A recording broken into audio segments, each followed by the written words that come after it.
ਸਤਿ ਸ਼੍ਰੀ ਅਕਾਲ ਦਾ ਅਨਮਿਊਟ ਦੇਖ ਰਹੇ ਸਾਰੇ ਦਰਸ਼ਕਾਂ ਦਾ ਸਵਾਗਤ। ਮੈਂ ਤੁਹਾਡਾ ਨਾਮ ਰਮਨ ਬਾਜਵਾ। ਤੁਸੀਂ ਦੇਖ ਰਹੇ ਹੋ ਪੰਜਾਬ ਨਾਓ ਬੁਲੇਟਿਨ।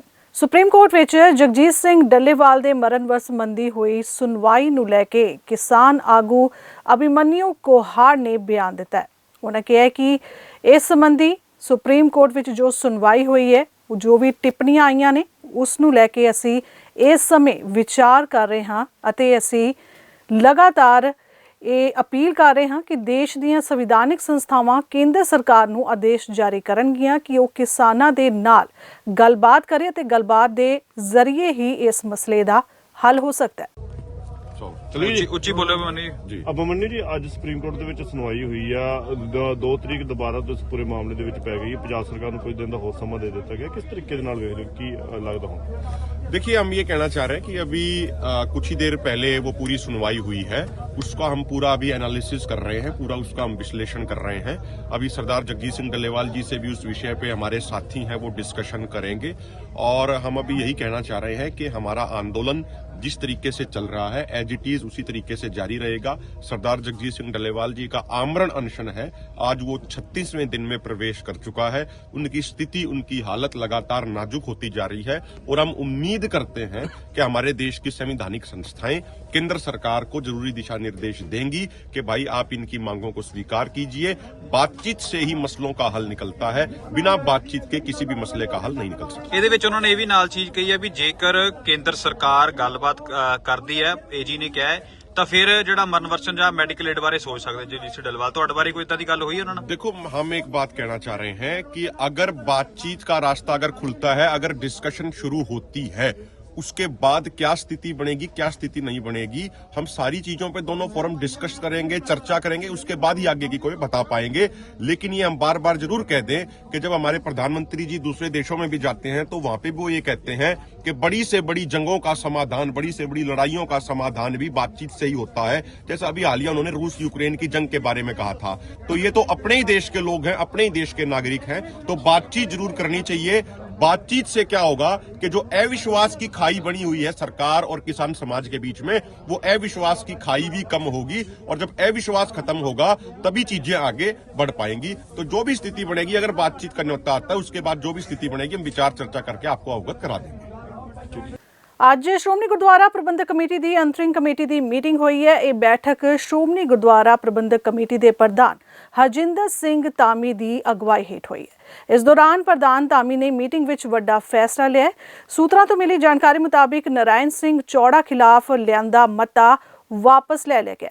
ਦਰਅਸਲ ਚੌੜਾ ਨੂੰ ਪੰਥ ਚੋਂ ਛੇਕਣ ਦਾ ਮਤਾ ਲਿਆਂਦਾ ਗਿਆ ਸੀ, ਜਿਸ ਤੋਂ ਬਾਅਦ ਕਈ ਆਗੂਆਂ ਵੱਲੋਂ ਵਿਰੋਧ ਕੀਤਾ ਗਿਆ ਸੀ ਕਿ ਇਹ ਮਤਾ ਜਲਦਬਾਜ਼ੀ ਵਿੱਚ ਲਿਆ ਗਿਆ।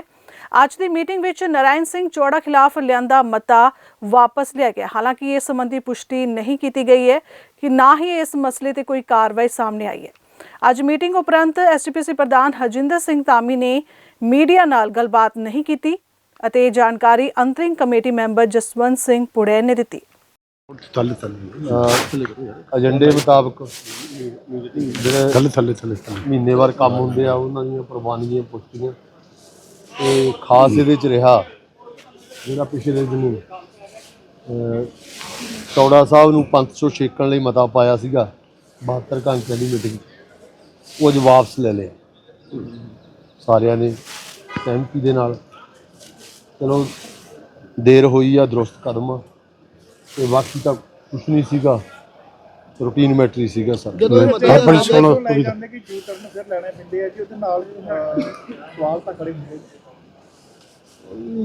ਦੇਖੋ, ਉਸ ਦਿਨ ਵੀ ਕਿਹਾ ਸੀ ਕਿ ਜਲਦਬਾਜ਼ੀ 'ਚ ਜਿਹੜੇ ਫੈਸਲੇ ਲਏ ਜਾਂਦੇ ਆ, ਜਿਹੜੇ ਘੋਖੇ ਨਹੀਂ ਜਾਂਦੇ ਤੇ ਇਹ ਗੁਰਮਤਿ ਦੇ ਅਨੁਕੂਲ ਨਹੀਂ ਹੁੰਦੇ, ਐਸਜੀਪੀਸੀ ਦੇ ਐਕਟ ਦੇ ਮੁਤਾਬਕ ਨਹੀਂ ਹੁੰਦੇ, ਤੇ ਉਹ ਫਿਰ ਵਿਡਰਾਅ ਕਰਨ ਤੋਂ ਬਿਨਾਂ ਤਾਂ ਕੋਈ ਫਿਰ ਗੱਲ ਬਚਦੀ ਨਹੀਂ। ਕਿ ਦਬਾਅ ਹੇਠ ਹੀ ਫੈਸਲੇ ਹੁੰਦੇ ਜਿਹੜੇ ਵਾਪਸ ਲੈਣੇ ਪੈਂਦੇ ਪੰਥ ਅੱਗੇ। ਨਹੀਂ, ਪੰਥ ਦਾ ਦਬਾਅ ਤਾਂ ਬਹੁਤ ਵੱਡਾ ਵਾ। ਹਰ ਜਿਹੜਾ ਆਪਣੇ ਆਪ ਨੂੰ ਪੰਥਕ ਲੀਡਰ ਸਮਝਦਾ, ਉਹਦੇ ਤੇ ਪੰਥ ਦੀ ਵਿਚਾਰਧਾਰਾ ਤੇ ਪੰਥਕ ਗਤੀਵਿਧੀਆਂ ਦਰੁਸਤ ਕਰਨ ਦਾ ਤਾਂ ਦਬਾਅ ਹੈ ਹੀ ਹੈ। ਪਰ ਇਹ ਉਸ ਦਿਨ ਵੀ ਤੁਸੀਂ ਵਿਰੋਧ ਕੀਤਾ ਸੀ। ਅਸੀਂ ਵਿਰੋਧ ਕੀਤਾ ਸੀ, ਸਾਨੂੰ ਉਹ ਠੀਕ ਨਹੀਂ ਸੀ ਲੱਗਿਆ। ਇੱਕ ਤਾਂ ਐਕਟ ਮੁਤਾਬਕ ਵੀ ਨਹੀਂ ਸਹੀ ਸੀਗਾ, ਤੇ ਦੂਸਰਾ ਦੇਖੋ, ਗੁਰੂ ਨਾਨਕ ਦੀ ਸਿੱਖੀ ਤੋਂ ਕਿਸੇ ਨੂੰ ਛੇਕਣ ਦਾ ਐਜ ਏ ਐਡਜੈਕਟਿਵ ਤਾਂ ਮੇਰੇ ਮਤ ਅਨੁਸਾਰ ਤਾਂ ਕੋਈ ਸਹੀ ਗੱਲ ਨਹੀਂ ਸੀ। ਪਰ ਇਹਨਾਂ ਨੇ ਮੰਗ ਪੱਤਰ ਤੇ ਅਕਾਲ ਤਖਤ ਸਾਹਿਬ ਉੱਤੇ ਦਿੱਤਾ ਸੀ ਨਾ, ਸ਼੍ਰੋਮਣੀ ਕਮੇਟੀ ਅਧਿਕਾਰ ਅਕਾਲ ਤਖਤ ਸਾਹਿਬ ਕੋਲ, ਪਰ ਇਹਨਾਂ ਨੇ ਮੰਗ ਪੱਤਰ ਦਿੱਤਾ ਸੀ। ਉਹ ਇੱਕ ਤਰ੍ਹਾਂ ਦੀ ਦਰਖਾਸਤ ਦਿੱਤੀ ਸੀ ਸੰਸਥਾ ਵੱਲੋਂ, ਉਹ ਵਾਪਸ ਹੋ ਗਿਆ, ਸਾਰਾ ਕੁਝ ਖਤਮ ਹੋ ਗਿਆ। ਹਰਪ੍ਰੀਤ ਸਿੰਘ ਹੁਣਾਂ ਬਾਰੇ ਕੋਈ ਹੋਈ ਨਹੀਂ, ਪੁਸ਼ਟੀ ਦੇ ਵਿੱਚ ਸਾਨੂੰ ਏਜੰਡੇ 'ਚ ਹਰਪ੍ਰੀਤ ਸਿੰਘ ਬਾਰੇ ਪੁਸ਼ਟੀ ਲਈ ਜ਼ਰੂਰ ਸੀਗਾ ਏਜੰਡਾ, ਪਰ ਅੰਦਰ ਉੱਤੇ ਕੋਈ ਡਿਸਕਸ ਨਹੀਂ ਕੀਤੀ, ਕੋਈ ਲਿਆਂਦਾ ਨਹੀਂ ਗਿਆ ਜੀ। ਮੁੱਖ ਤੌਰ ਤੇ ਨਰਾਇਣ ਸਿੰਘ ਚੌੜਾ ਦੀ ਗੱਲ ਹਾਂ, ਨਰਾਇਣ ਸਿੰਘ ਚੌੜਾ ਇੱਕ ਮੈਂ ਮਤਾ ਲਿਆਂਦਾ ਸੀ, ਯਾਨੀ ਹਰਪ੍ਰੀਤ ਸਿੰਘ ਨੂੰ ਲੈ ਕੇ ਕੋਈ ਗੱਲ ਉਹ ਪੈਂਡਿੰਗ ਨਹੀਂ ਉਹ ਸਾਰਾ ਪੈਂਡਿੰਗ ਕਹਿੰਦੇ, ਪੈਂਡਿੰਗ ਕਰ ਲਿਆ, ਕੋਈ ਲਿਆਂਦਾ ਹੀ ਨਹੀਂ ਗਿਆ। ਲਿਆਂਦਾ ਮਤਲਬ ਉਹ ਤਾਂ ਜਵਾਨੀ ਆ ਗੱਲ, ਜੇ ਉਹ ਲਿਖਤੀ ਆਉਂਦਾ ਏਜੰਡਾ ਤਾਂ ਉਹਦੇ ਤੇ ਕੋਈ ਨਾ ਕੋਈ ਫੈਸਲਾ ਹੁੰਦਾ, ਪੁਸ਼ਟੀ ਹੋਣੀ ਆ ਜਾਂ ਨਹੀਂ ਹੋਣੀ, ਉਹਨੂੰ ਮੀਟਿੰਗ ਦਾ ਹਿੱਸਾ ਹੀ ਨਹੀਂ ਬਣਾਇਆ ਗਿਆ। ਯਾਨੀ ਕਿ ਜਿਹੜੀ 3 ਮੈਂਬਰੀ ਕਮੇਟੀ ਬਣਾਈ ਹੈ ਉਹ ਆਪਣੀ ਪੜਤਾਲ ਕਰ ਰਹੀ ਹੈ। ਇਹ ਉਹ ਕਮੇਟੀ ਦੱਸ ਸਕਦੀ ਆ ਪੜਤਾਲ, ਜੋ ਸੰਗਤ ਕਹਿ ਰਹੀ ਆ, ਜੋ ਅਸੀਂ ਦੇਖਦੇ ਆ, ਉਹ ਹਜੇ ਤਾਂ ਮੇਰੇ ਹਿਸਾਬ 'ਚ ਕੋਈ ਪੜਤਾਲ ਪੜਤੂਲ ਨਹੀਂ ਉਹ ਕਰ ਰਹੀ। ਇੱਕ ਮਸਲਾ ਮੈਂ ਲਿਆਂਦਾ ਸੀਗਾ ਜਿਹੜਾ ਬੜਾ, ਕਿਉਂਕਿ ਅਕਾਲੀ ਦਲ ਨੂੰ ਜ਼ਿਆਦਾ ਉਹਨਾਂ ਦਾ ਬਹੁਮਤ ਆ ਇਸ ਲੰਬੇ ਸਮੇਂ ਤੋਂ ਇਸ ਕਮੇਟੀ ਦੇ ਵਿੱਚ ਚਲਾਉਂਦੀ ਆ ਸਿੱਧੇ ਲੋਕ ਤੇ। ਯੂਪੀ ਦੇ ਵਿੱਚ ਨੌਜਵਾਨਾਂ ਦਾ ਇਨਕਾਊਂਟਰ ਹੋਇਆ, ਬਦਕਿਸਮਤੀ ਆ, ਪੰਜਾਬ ਦੇ ਸਿੱਖ ਆਗੂਆਂ ਨੂੰ ਇਹਦੇ ਖਿਲਾਫ ਬੋਲਣਾ ਚਾਹੀਦਾ ਸੀ। ਇਹ ਨਹੀਂ ਮਤਲਬ ਉਹਨੂੰ ਨਜਾਇਜ਼ ਜਾਂ ਜਾਇਜ਼ ਠਹਿਰਾਉਣਾ ਚਾਹੀਦਾ ਸੀ। ਮੀਡੀਆ ਦੇ ਵਿੱਚ ਤੁਸੀਂ ਸਾਰਿਆਂ ਨੇ ਦੇਖਿਆ, ਉਹ ਹੋਟਲਾਂ 'ਚ ਨੌਜਵਾਨ ਜਾਂਦੇ ਆ, ਬਾਹਰ ਨਿਕਲਦੇ ਦਿਖਾਈ ਨਹੀਂ ਦਿੰਦੇ, ਉਹ ਕੱਪੜੇ ਉਹਨਾਂ ਦੇ ਇਹ ਆ। ਇਹ ਬਹੁਤ ਵੱਡਾ ਅੱਜ ਵਿਸ਼ਾ ਵਾ, ਚਿੰਤਾ ਦਾ ਵਿਸ਼ਾ, ਕਿਉਂਕਿ ਇਸ ਪੰਜਾਬ ਦੇ ਵਿੱਚ ਬੀਤੇ 90 ਕੇ ਹਲਕਿਆਂ ਤੋਂ ਬਾਅਦ 90 ਤੋਂ ਪਹਿਲਾਂ ਨੌਜਵਾਨਾਂ ਦਾ ਹਮੇਸ਼ਾ ਇੱਥੇ ਸ਼ਿਕਾਰ ਕੀਤਾ ਗਿਆ। ਇਹ ਜਿਹੜਾ ਜਾਂਚ ਕਰਾਉਣ ਲਈ ਸ਼੍ਰੋਮਣੀ ਕਮੇਟੀ ਨੇ ਮੈਂ ਬੇਨਤੀ ਕੀਤੀ ਸੀ, ਪ੍ਰਧਾਨ ਸਾਹਿਬ ਨੇ ਸਾਰਿਆਂ ਨੇ ਸਰਬਸੰਮਤੀ ਨਾਲ ਪ੍ਰਵਾਨ ਕੀਤਾ। ਇੱਥੋਂ ਤੱਕ ਉਹਨਾਂ ਪਰਿਵਾਰਾਂ ਦੇ ਬੱਚਿਆਂ ਦੀ ਆਰਥਿਕ ਸਹਾਇਤਾ ਵੀ ਤੇ ਕਾਨੂੰਨੀ ਸਹਾਇਤਾ ਵੀ ਉਹਨਾਂ ਨੂੰ ਦਿੱਤੀ ਜਾਵੇ, ਤੇ ਉਹ ਸਾਰਾ ਸੱਚ ਸਾਹਮਣੇ ਆਉਣ ਦੀ ਅਸੀਂ ਮੰਗ ਕੀਤੀ ਹੈ।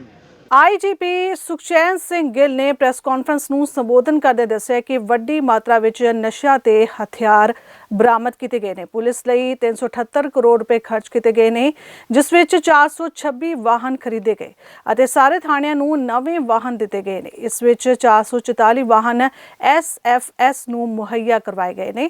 28 ਸਾਈਬਰ ਕ੍ਰਾਈਮ ਪੁਲਿਸ ਸਟੇਸ਼ਨ ਬਣਾਏ ਜਾ ਰਹੇ ਨੇ, ਜਿਸ ਵਿੱਚ 1930 ਕਾਲਾਂ ਤੇ ਸ਼ਿਕਾਇਤਾਂ ਦਰਜ ਕੀਤੀਆਂ ਗਈਆਂ। 73 ਕਰੋੜ ਰੁਪਏ ਤੋਂ ਵੱਧ ਦੀ ਰਿਕਵਰੀ ਕੀਤੀ ਗਈ ਹੈ। SFS ਫੋਰਸ ਵਿੱਚ ਹਾਦਸਿਆਂ ਵਿੱਚ ਲਗਭਗ 16% ਦੀ ਕਮੀ ਆਈ ਹੈ। 16 ਸਮਾਲ ਕੁਆਂਟੀਟੀ ਦੀਆਂ FIRs, ਸਭ ਤੋਂ ਵੱਧ ਜਿਹੜੀਆਂ FIR ਦਰਜ ਹੋਈਆਂ NDPS ਐਕਟ ਦੇ ਤਹਿਤ ਉਹ ਬਠਿੰਡਾ ਜ਼ਿਲ੍ਹੇ ਦੇ ਵਿੱਚ ਦਰਜ ਕੀਤੀਆਂ 601 FIRs, 572 SBS ਨਗਰ ਦੇ ਵਿੱਚ, 531 ਪਟਿਆਲਾ ਦੇ ਵਿੱਚ। ਕਮਰਸ਼ੀਅਲ ਕੁਆਂਟੀਟੀ ਦੀ ਜਦੋਂ ਆਪਾਂ ਗੱਲ ਕਰਦੇ ਹਾਂ, ਸਭ ਤੋਂ ਵੱਧ ਕਮਰਸ਼ੀਅਲ ਕੁਆਂਟੀਟੀ ਦੀਆਂ FIR ਜਿਹੜੀਆਂ ਨੇ ਉਹ ANTF ਦਾ ਪੁਲਿਸ ਸਟੇਸ਼ਨ 176 FIR ਉੱਥੇ ਦਰਜ ਹੋਈਆਂ, 165 ਅੰਮ੍ਰਿਤਸਰ ਰੂਰਲ ਦੇ ਵਿੱਚ, 128 ਤਰਨਤਾਰਨ ਦੇ ਵਿੱਚ ਦਰਜ ਕੀਤੀਆਂ ਗਈਆਂ। ਮੀਡੀਅਮ ਕੁਆਂਟੀਟੀ ਦੀਆਂ 465 ਬਠਿੰਡਾ ਦੇ ਵਿੱਚ, 440 ਪਟਿਆਲਾ 'ਚ, 355 SBS ਨਗਰ ਦੇ ਵਿੱਚ। ਬਹੁਤ ਵੱਡੀ ਕੁਆਂਟੀਟੀ ਦੇ ਵਿੱਚ ਡਰੱਗਸ ਦੀ ਰਿਕਵਰੀ ਕੀਤੀ ਗਈ, ਜਿਹਦੇ ਚ 1099 ਕਿਲੋਗ੍ਰਾਮ ਹੈਰੋਇਨ ਦੀ ਰਿਕਵਰੀ ਹੋਈ ਹੈ, 991 ਕਿਲੋਗ੍ਰਾਮ ਓਪੀਐਮ ਦੀ ਰਿਕਵਰੀ ਹੋਈ ਹੈ, 414 ਕੁਇੰਟਲ ਪੌਪੀ ਹਸਕ ਦੀ ਰਿਕਵਰੀ ਹੈ, 854 ਕਿਲੋਗ੍ਰਾਮ ਦੀ ਨਾਰਕੋਟਿਕ ਪਾਊਡਰ ਦੀ ਰਿਕਵਰੀ ਹੈ। ਔਰ ਮੈਡੀਕਲ ਡਰੱਗਸ ਦੇ ਉੱਤੇ ਬਹੁਤ ਸਖਤੀ ਕੀਤੀ ਗਈ, ਜਿਹਦੇ ਵਿੱਚ 2 ਕਰੋੜ 94 ਲੱਖ ਯੂਨਿਟਸ ਜਿਹੜੇ ਆ ਉਹ ਟੈਬਲੇਟਸ ਇੰਜੈਕਸ਼ਨਸ ਦੇ ਰਿਕਵਰ ਕੀਤੇ ਗਏ, 14 crore 73 lakh drug money recover ਕੀਤੀ ਗਈ। ਔਰ ਸਪੈਸ਼ਲ ਫੋਕਸ ਸਾਡਾ ਸੀਗਾ NDPS ਐਕਟ ਦੇ POs ਦੇ ਉੱਤੇ। 843 ਜਿਹੜੇ NDPS ਐਕਟ ਦੇ POs ਉਹ ਗ੍ਰਿਫਤਾਰ ਕੀਤੇ ਗਏ ਆ। ਇਸੇ ਤਰ੍ਹਾਂ ਪ੍ਰਾਪਰਟੀ ਫੋਰਫੀਚਰ ਜਿਹੜੀ ਆ ਵੱਡੇ ਸਮਗਲਰਸ ਦੀ ਜਿਹੜੇ ਕਮਰਸ਼ੀਅਲ ਕੁਆਂਟੀਟੀ 'ਚ ਇਨਵੋਲਵ ਨੇ ਉਹਨਾਂ ਦੀ 531 ਕੇਸ ਜਿਹੜੇ ਨੇ ਉਹ ਅਪਰੂਵ ਕੀਤੇ ਗਏ ਕੰਪੀਟੈਂਟ ਅਥਾਰਟੀ ਵੱਲੋਂ। ਔਰ 335 ਕਰੋੜ ਦੀ ਟੋਟਲ ਪ੍ਰਾਪਰਟੀ ਪੰਜਾਬ ਦੇ ਵਿੱਚ ਜਿਹੜੀ ਆ ਫੋਰਫਿਟ ਕੀਤੀ ਗਈ। ਇਸੇ ਤਰ੍ਹਾਂ ਸਾਡਾ ਸਪੈਸ਼ਲ ਫੋਕਸ ਜਿਹੜਾ ਡਰੱਗ ਅਵੇਅਰਨੈਸ ਦੇ ਉੱਤੇ ਬਹੁਤ ਵੱਡਾ ਫੋਕਸ ਰਿਹਾ। 755 ਅਸੀਂ ਡਰੱਗ ਹੌਟਸਪੌਟਸ ਆਇਡੈਂਟੀਫਾਈ ਕੀਤੇ ਔਰ 23,000 ਤੋਂ ਉੱਪਰ ਜਿਹੜੇ ਐਂਟੀ ਡਰੱਗ ਕੈਂਪੇਨਸ ਆ ਉਹ ਕੰਡਕਟ ਕੀਤੇ ਗਏ। 71 ਜਿਹੜੇ ਅਕਿਊਜ਼ਡ ਛੋਟੀ ਕੁਆਂਟੀਟੀ ਦੇ ਸੀਗੇ ਜਿਨ੍ਹਾਂ ਨੂੰ 64A ਦੇ ਤਹਿਤ ਪ੍ਰੋਸੀਡਿੰਗਸ ਉਹਨਾਂ ਦੇ ਉਹਦੇ ਵਿੱਚ ਮੁਆਫੀ ਦੀ ਗੁੰਜਾਇਸ਼ ਹੁੰਦੀ ਹੈ, ਪ੍ਰੋਸੀਕਿਊਸ਼ਨ ਤੋਂ ਮੁਆਫੀ ਮਿਲਦੀ ਹੈ। ਉਹ 71 ਬੰਦੇ ਇਹੋ ਜਿਹੇ ਸੀ ਜਿਨ੍ਹਾਂ ਨੂੰ ਇੱਕ ਪ੍ਰੋਸੀਕਿਊਸ਼ਨ ਤੋਂ ਮੁਆਫ ਕੀਤਾ ਗਿਆ। ਸੋ ਇਸੇ ਤਰ੍ਹਾਂ ਪਿਟ ਐਨਡੀਪੀਐਸ ਐਕਟ ਜਿਹੜਾ ਹੈ ਪਾਈਪਲਾਈਨ ਦੇ ਵਿੱਚ ਨੇ 2 ਕੇਸਿਸ ਆ ਜਿਹਦੇ ਵਿੱਚ ਪਿਟ ਐਨਡੀਪੀਐਸ ਐਕਟ ਦੇ ਵਿੱਚ ਡਿਟੈਂਸ਼ਨ ਜਿਹੜੀ ਆ ਉਹ ਹੋਮ ਡਿਪਾਰਟਮੈਂਟ ਨੇ, ਸਟੇਟ ਗਵਰਨਮੈਂਟ ਨੇ ਅਪਰੂਵ ਕੀਤੀ। ਇੱਕ ਗੁਰਦੀਪ ਸਿੰਘ ਏਲੀਅਸ ਰਾਣੋ ਆ, ਰਾਣੋ ਪਿੰਡ ਦਾ, ਲੁਧਿਆਣਾ ਦੇ ਲਾਗੇ। ਇੱਕ ਅਵਤਾਰ ਸਿੰਘ ਏਲੀਅਸ ਤਾਰੀ ਆ ਜਿਹੜਾ ਕਿ ਗੁਰਦਾਸਪੁਰ ਜ਼ਿਲ੍ਹੇ ਦਾ ਵਾ। ਸੋ 2 ਕੇਸਾਂ 'ਚ ਡਿਟੈਂਸ਼ਨ ਅਪਰੂਵ ਕੀਤੀ ਗਈ। ਬਹੁਤ ਸਾਰੀ ਜਿਹੜੀ ਜਿਸ ਤਰ੍ਹਾਂ ਬਾਰਡਰ ਪਾਰ ਆਪਾਂ ਦੇਖਦੇ ਹਾਂ ਕਿ ਡਰੋਨ ਦੇ ਉੱਤੇ ਵੀ ਕਾਫੀ ਫੋਕਸ ਰਹਿੰਦਾ ਹੈ। ਤਾਂ 513 ਸਾਈਟਿੰਗਸ ਡਰੋਨ ਦੀਆਂ ਜਿਹੜੀਆਂ ਸੀਗੀਆਂ ਹੋਈਆਂ ਔਰ 257 ਡਰੋਨ ਜਿਹੜੇ ਨੇ BSF ਪੰਜਾਬ ਪੁਲਿਸ ਨੇ ਇਨ ਕੋਆਰਡੀਨੇਸ਼ਨ 257 ਡਰੋਨ ਜਿਹੜੇ ਨੇ ਉਹ ਰਿਕਵਰ ਕੀਤੇ। ਔਰ ਬਹੁਤ ਵੱਡੀ ਮਾਤਰਾ ਦੇ ਵਿੱਚ ਡਰੱਗਸ ਦੀ ਰਿਕਵਰੀ ਜਿਹੜੀ ਡਰੋਨ ਦੇ ਰਾਹੀਂ ਆ ਰਹੀ ਸੀਗੀ। ਉਹਦੇ ਵਿੱਚ 185 ਕਿਲੋ ਹੈਰੋਇਨ ਜਿਹੜੀ ਆ ਉਹ ਡਰੋਨ ਦੇ ਰਾਹੀਂ ਆ ਰਹੀ ਸੀ, ਜਿਹੜੀ ਕਿ ਫੋਰਫੀਟ ਕੀਤੀ ਗਈ, ਸੀਜ਼ ਕੀਤੀ ਗਈ। ਇਸੇ ਤਰ੍ਹਾਂ ਇੱਕ AK-47 rifle, 24 pistol, short range magazines 29, ਕੁਝ ਕਾਰਟ੍ਰਿਜਸ, IED 1 ਕਿਲੋ ਦੇ ਆਸ-ਪਾਸ ਉਹ ਡਰੋਨ ਦੇ ਰਾਹੀਂ ਸੀ, ਜਿਹੜੀ ਪਿਛਲੇ ਸਮੇਂ ਦੇ ਦੌਰਾਨ ਜਿਹੜੀ ਆ ਉਹ ਸੀਜ਼ ਕੀਤੀ ਗਈ। ਸਾਡਾ ਰਿਹਾ ਪੁਲਿਸ ਐਸਟੈਬਲਿਸ਼ਮੈਂਟ ਨੂੰ ਸਟਰੈਂਥਨ ਕਰਨ ਵਾਸਤੇ, ਪੁਲਿਸ ਆਰਗੇਨਾਈਜੇਸ਼ਨ ਨੂੰ ਮਾਡਰਨਾਈਜ਼ ਕਰਨ ਵਾਸਤੇ, ਜਿਹਦੇ ਵਿੱਚ ਹੁਣ ਤੱਕ ਜਦੋਂ ਦੀ ਗਵਰਨਮੈਂਟ ਫਾਰਮੇਸ਼ਨ ਤੋਂ ਬਾਅਦ ਪੰਜਾਬ ਪੁਲਿਸ ਦੇ ਵਿੱਚ ਟੋਟਲ 10,199 ਜਿਹੜੇ ਪੁਲਿਸ ਅਫੀਸ਼ੀਅਲਸ ਆ ਉਹਨਾਂ ਦੀ ਭਰਤੀ ਕੀਤੀ ਗਈ ਹੈ। 2024 ਦੇ ਵਿੱਚ 4657 ਅਪਾਇੰਟਮੈਂਟ ਲੈਟਰਸ ਇਸ਼ੂ ਕੀਤੀਆਂ ਗਈਆਂ, ਜਿਹਦੇ ਵਿੱਚ 288 ਜਿਹੜੇ ਸਬ ਇੰਸਪੈਕਟਰ ਆ, 3919 ਕਾਂਸਟੇਬਲ, 450 ਹੈੱਡ ਕਾਂਸਟੇਬਲ। ਜਿਸ ਤਰ੍ਹਾਂ ਆਪਾਂ ਨੂੰ ਪਤਾ ਹੈ ਪੰਜਾਬ ਗਵਰਨਮੈਂਟ ਨੇ ਇਹ ਡਿਸਾਈਡ ਕੀਤਾ ਹੋਇਆ ਹੈ ਕਿ ਹਰ ਸਾਲ 1800 ਕਾਂਸਟੇਬਲਸ ਦੀ ਭਰਤੀ ਜਿਹੜੀ ਆ ਕੀਤੀ ਜਾਊਗੀ। ਅਗਲੀ ਭਰਤੀ ਜਿਹੜੀ ਸਾਡੀ ਆਲਰੇਡੀ ਪਾਈਪਲਾਈਨ 'ਚ ਆ, ਆਉਂਦੇ ਕੁਝ ਦਿਨਾਂ ਦੇ ਵਿੱਚ 1746 ਕਾਂਸਟੇਬਲਸ ਦਾ ਰਿਜ਼ਲਟ ਵੀ ਜਿਹੜਾ ਉਹ ਜਲਦੀ ਆ ਜਾਏਗਾ। 8 DSPs ਦੀ ਪੰਜਾਬ ਪੁਲਿਸ 'ਚ ਇਸ ਸਾਲ ਰਿਕਰੂਟ ਕੀਤਾ ਗਿਆ, 8 DSPs ਨੂੰ, ਜਿਹਦੇ ਵਿੱਚ 5 ਹਾਕੀ ਦੇ ਪਲੇਅਰ ਸੀਗੇ, ਸਾਰੇ international hockey players, 1 international cricket ਦੇ ਪਲੇਅਰ ਸੀਗੇ ਔਰ 1 ਸ਼ਾਟਪੁੱਟ ਦੇ ਪਲੇਅਰ ਸੀਗੇ। ਸੋ ਇਸੇ ਤਰ੍ਹਾਂ ਪੰਜਾਬ ਪੁਲਿਸ ਦਾ ਇਨਫਰਾਸਟ੍ਰਕਚਰ ਸਟਰੈਂਥਨ ਕਰਨ ਵਾਸਤੇ ਟੋਟਲ 378 ਕਰੋੜ ਰੁਪਇਆ ਜਿਹੜਾ ਉਹ ਖਰਚ ਕੀਤਾ ਗਿਆ, ਜਿਹਦੇ 'ਚ ਕਾਊਂਟਰ ਇੰਟੈਲੀਜੈਂਸ ਵਿੰਗ ਨੂੰ ਸਟਰੈਂਥਨ ਕਰਨ ਵਾਸਤੇ 40 ਕਰੋੜ, ਵਹੀਕਲ ਬਹੁਤ ਵੱਡੀ ਮਾਤਰਾ ਦੇ ਵਿੱਚ ਪੰਜਾਬ ਪੁਲਿਸ ਵੱਲੋਂ ਵਹੀਕਲਸ ਪਰਚੇਸ ਕੀਤੇ ਗਏ, ਜਿਹਦੇ ਵਿੱਚ 426 ਵਹੀਕਲਸ ਅਸੀਂ ਪਰਚੇਸ ਕੀਤੇ ਆ। ਸਾਰੇ ਥਾਣਿਆਂ ਨੂੰ ਨਵੀਆਂ ਜਿਹੜੀਆਂ ਗੱਡੀਆਂ ਹੈ, ਜਿਹੜੀਆਂ ਵਰਲਡ ਕਲਾਸ ਗੱਡੀਆਂ ਥਾਣਿਆਂ ਨੂੰ ਦਿੱਤੀਆਂ ਗਈਆਂ ਹੈ। ਇਸੇ ਤਰ੍ਹਾਂ 144 ਵਹੀਕਲ ਆਪਾਂ ਨੂੰ ਪਤਾ SSF ਵਾਸਤੇ ਪਰਚੇਸ ਕੀਤੇ ਗਏ ਔਰ 913 ਜਿਹੜੇ ਪੁਰਾਣੇ ਵਹੀਕਲ ਅਸੀਂ ਸਕ੍ਰੈਪ ਕਰ ਰਹੇ ਹਾਂ, ਜਿਹਦੇ ਵਿੱਚ ਉਹਨਾਂ ਨੂੰ ਰਿਪਲੇਸ ਕੀਤਾ ਜਾਊਗਾ ਨਵੇਂ ਵਹੀਕਲਸ ਦੇ ਨਾਲ। 28 cyber crime police stations notify ਕੀਤੇ ਗਏ ਆ। ਸ਼ਾਇਦ ਪੰਜਾਬ ਇਹੋ ਜਿਹੀ ਸਟੇਟ ਪਹਿਲੀ ਸਟੇਟ ਹੋਊਗੀ ਜਿੱਥੇ ਹਰ ਜ਼ਿਲ੍ਹੇ ਦੇ ਵਿੱਚ ਇੱਕ cyber crime police station, notified cyber crime police station ਜਿਹੜਾ ਸਟੈਬਲਿਸ਼ ਕੀਤਾ ਗਿਆ ਵਾ। ਇਸ ਤੋਂ ਇਲਾਵਾ ਵੈਪਨ ਜਿਹੜਾ ਉਹਨੂੰ ਮਾਡਰਨਾਈਜ਼ ਕੀਤਾ ਜਾ ਰਿਹਾ ਵਾ। ਕੁਝ ਚੀਜ਼ਾਂ ਮੈਂ ਸਾਈਬਰ ਕ੍ਰਾਈਮ ਦੇ ਬਾਰੇ 'ਚ ਦੱਸਣਾ ਚਾਹਾਂਗਾ ਕਿ ਸਾਈਬਰ ਕ੍ਰਾਈਮ ਦੇ ਵਿੱਚ ਪੰਜਾਬ ਨੰਬਰ 1 ਸਟੇਟ ਆ, ਜਿਹਦੇ ਵਿੱਚ ਜਦੋਂ ਆਪਾਂ ਕ੍ਰਾਈਮ ਨੂੰ ਪ੍ਰੀਵੈਂਟ ਕਰਨ ਵਾਸਤੇ ਜਾਂ ਜਦੋਂ ਆਪਾਂ ਰਿਕਵਰੀ ਦੀ ਗੱਲ ਕਰਦੇ ਹਾਂ ਤਾਂ ਪੰਜਾਬ ਦੇ ਵਿੱਚ 28 ਜਿੱਦਾਂ ਮੈਂ ਦੱਸਿਆ ਨਵੇਂ ਸਾਈਬਰ ਕ੍ਰਾਈਮ ਪੁਲਿਸ ਸਟੇਸ਼ਨ ਬਣਾਏ ਗਏ। Cyber financial cyber fraud reporting ਜਿਹੜਾ 1930 ਹੈਲਪਲਾਈਨ ਆ, ਉਹਦੇ ਉੱਤੇ 35,201 ਫਾਈਨੈਂਸ਼ੀਅਲ ਫਰਾਡ ਦੀਆਂ ਕੰਪਲੇਂਟਸ ਆਈਆਂ। 467 ਕਰੋੜ ਦਾ ਫਰਾਡ ਰਿਪੋਰਟ ਕੀਤਾ ਗਿਆ ਇਸ ਸਮੇਂ ਦੇ ਦੌਰਾਨ ਔਰ 73 ਕਰੋੜ ਤੋਂ ਉੱਪਰ ਜਿਹੜਾ ਅਮਾਉਂਟ ਸੀਗਾ ਉਹ ਸ਼ੁਰੂ 'ਚ ਹੀ ਸੇਵ ਕੀਤਾ ਗਿਆ, ਜਿਹੜਾ ਕਿ ਫਰਦਰ ਅੱਗੇ ਟ੍ਰਾਂਸਫਰ ਨਹੀਂ ਹੋਇਆ ਸੀਗਾ ਔਰ 22 ਕਰੋੜ ਰੁਪਇਆ ਜਿਹੜਾ ਹੈ ਉਹ ਰਿਕਵਰ ਕਰਕੇ ਰਿਫੰਡ ਕੀਤਾ ਗਿਆ। ਇਸੇ ਤਰ੍ਹਾਂ ਸਾਈਬਰ ਕ੍ਰਾਈਮ ਵੱਲੋਂ ਇੱਕ ਸਾਈਬਰ ਚੈਟ ਬਾਕਸ ਸਾਈਬਰ ਮਿੱਤਰ ਲਾਂਚ ਕੀਤਾ ਗਿਆ, ਜਿਹੜਾ ਸਾਈਬਰ ਕ੍ਰਾਈਮ ਕੁਐਰੀਜ਼ ਤੇ ਰਿਪੋਰਟਿੰਗ ਵਾਸਤੇ ਸੀਗਾ। ਇੱਕ cyber crime prevention against woman and children establish ਕੀਤਾ ਗਿਆ, ਜਿਹੜਾ ਚਾਈਲਡ ਜਿਹੜਾ ਵਾ ਉਹਨਾਂ ਨੂੰ ਜਿਹੜਾ ਚਾਈਲਡ ਸੈਕਸ਼ੂਅਲ ਅਬਿਊਜ਼ ਮਟੀਰੀਅਲ ਜਿਹੜਾ ਵਾ ਉਹਦੇ ਬਾਰੇ 'ਚ ਜਾਗਰੂਕ ਕਰਨ ਬਾਰੇ ਉਹਨੂੰ ਯੂਜ਼ ਕੀਤਾ ਗਿਆ।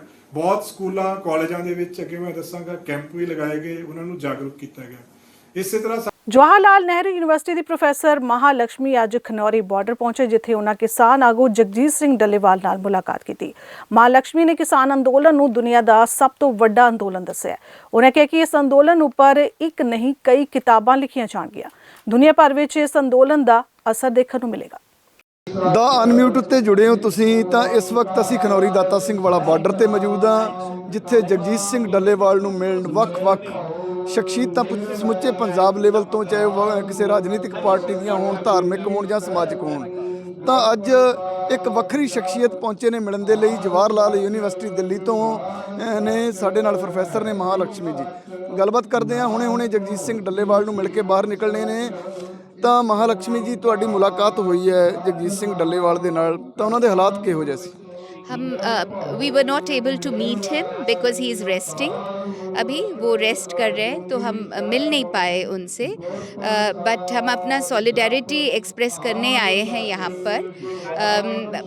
ये एक ऐसा मूवमेंट है जो पूरे देशवासियों के लिए बहुत इम्पोर्टेंट है। एंड एज एन इतिहासकार, एज ए हिस्टोरियन, मुझे इस आंदोलन में, हमारे स्वतंत्रता आंदोलन में जिस तरह से किसान उतर के आए थे ब्रिटिश के खिलाफ, उस तरह का एक फीलिंग आ रहा है। अफसोस ये है, अनफॉर्चुनेटली हम जिनके खिलाफ हमको उतरना पड़ रहा है वो हमारे ही लोग हैं। हमारी एक सेंट्रल सरकार जो है, एक प्रॉमिस करने के बाद भी वो मुकर रही है अपने प्रॉमिस से, एंड वो उस प्रॉमिस के बेसिस पे ही हमारा किसान आंदोलन जो 22 में हम उठ गए थे, that was the promise on the basis of which the farmers came back.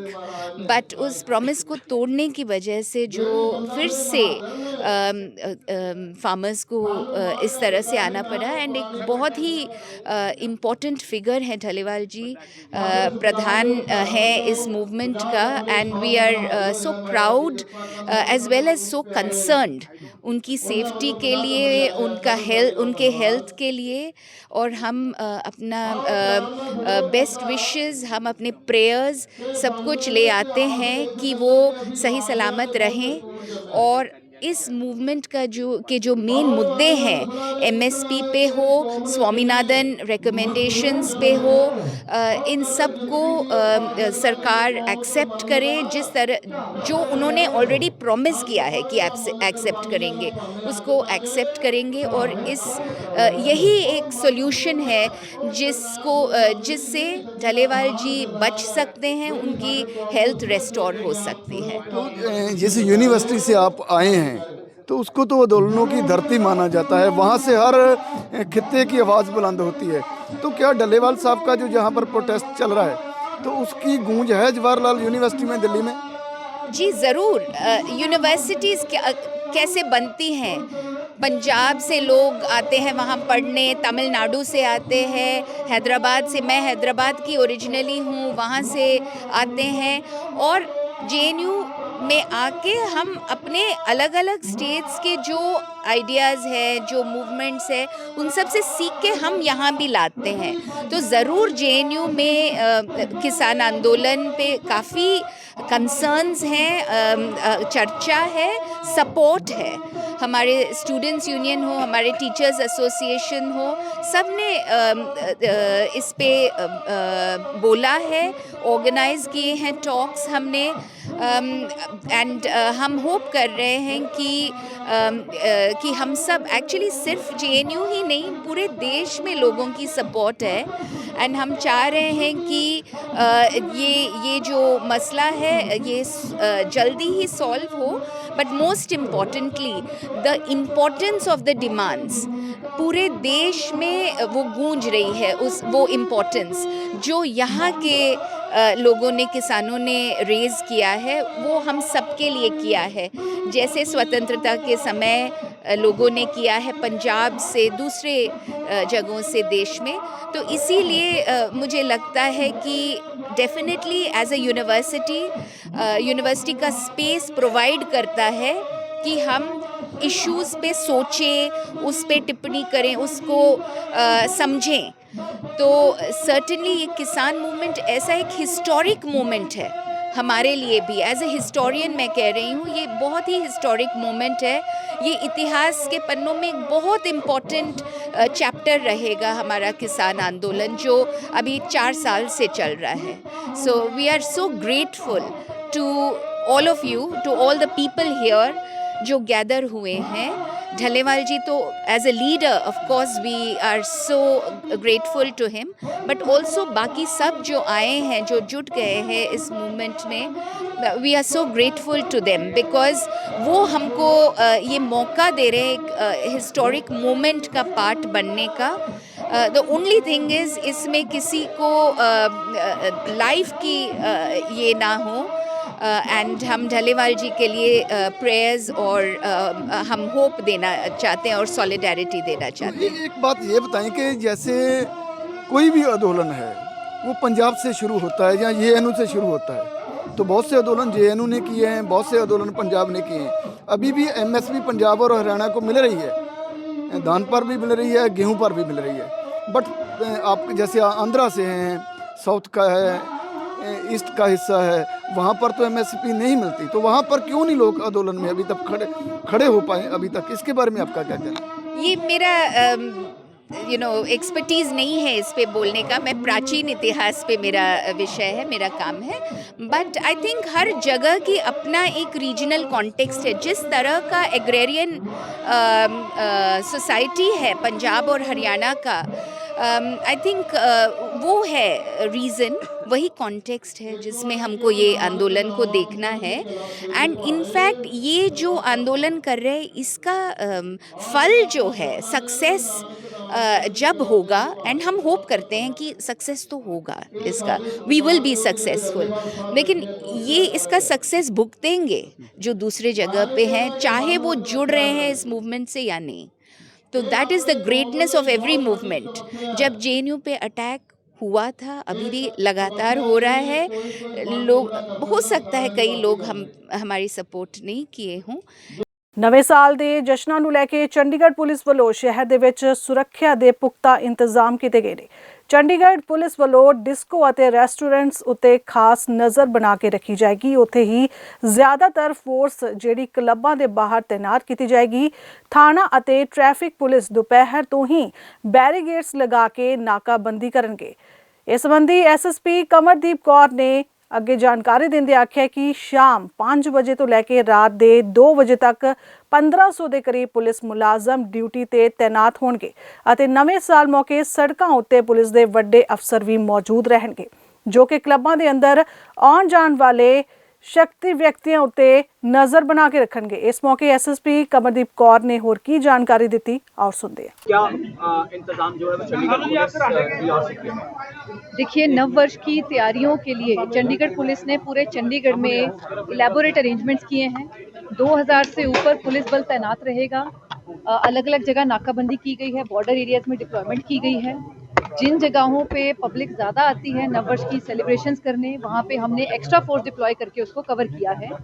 सारे ही होटल्स, रेस्टोरेंट, बार जहाँ पे सेलिब्रेशंस होंगी, मॉल्स और मार्केट एरियाज़, इसके अलावा लेक, 17 सेक्टर प्लाजा, गेड़ी रूट और भी ऐसी जगहें जहाँ पे ज़्यादा पब्लिक आती है, उन सभी जगहों पर हम एक्स्ट्रा डिप्लॉयमेंट करके उनको एकदम कवर करेंगे और किसी भी तरह की गुंडागर्दी, बदमाशी या इलीगल एक्टिविटी को अलाउ नहीं किया जाएगा। और मैडम, नए साल के जश्न के बाद लोग जो हैं वो उन पर लाल परी का रंग जो है चढ़ जाता है, तो ऐसे लोगों को नकेल कसने के लिए क्या Chandigarh police drunk and drive के लेकर भी कुछ कर रही है? देखिए, जैसे मैंने आपको बताया, 2000 से ऊपर पुलिस बल तैनात रहेगा। जितने भी नाके हैं वहाँ पे एल्कोमीटर्स और ड्रंक एंड ड्राइविंग की भी ड्राइव चलाई जाएगी। किसी भी तरह की रोड एक्सीडेंट ना हो, किसी का जानी नुकसान ना हो, इसका भी खास ख्याल रखा जाएगा और इस पे भी स्पेशल फोकस किया जाएगा। कितने नाके लग रहे हैं? देखो, साढ़े टोटल पूरे चंडीगढ़ 50 तो वध नाके होंगे। 2000 ਦੀ ਫੋਰਸ ਲਾਅ ਐਂਡ ਆਰਡਰ ਨਾਕੇ ਤੇ ਟ੍ਰੈਫਿਕ ਪੁਲਿਸ ਦੀ ਤੈਨਾਤ ਰਹੇਗੀ ਤੇ ਸਾਰੇ ਹੀ ਚੰਡੀਗੜ੍ਹ ਸਿਟੀ ਨੂੰ ਬਾਰਡਰਸ ਨੂੰ ਕਵਰ ਕੀਤਾ ਜਾਏਗਾ ਤਾਂ ਕਿ ਲੋਕ ਜਿਹੜੇ ਸ਼ਾਂਤੀਪੂਰਵਕ ਤਰੀਕੇ 'ਚ ਪੂਰੀ ਨਿਊ ਈਅਰ ਦੀ ਸੈਲੀਬ੍ਰੇਸ਼ਨ ਮਨਾ ਸਕਣ। ਥੈਂਕ ਯੂ ਮੈਮ, ਜੈ ਹਿੰਦ। ਸੋ ਪੰਜਾਬ ਨਾਓ ਬੁਲਟਨ ਦੇ ਵਿੱਚ ਇੰਨਾ ਹੀ। ਦੇਸ਼ ਦੁਨੀਆ ਦੀ ਬਾਕੀ ਖਬਰਾਂ ਦੀ ਜਾਣਕਾਰੀ ਲਈ ਤੁਸੀਂ ਬਣੇ ਰਹੋ ਸਾਡੇ ਨਾਲ ਦ ਅਨਮਿਊਟ ਤੇ। ਧੰਨਵਾਦ।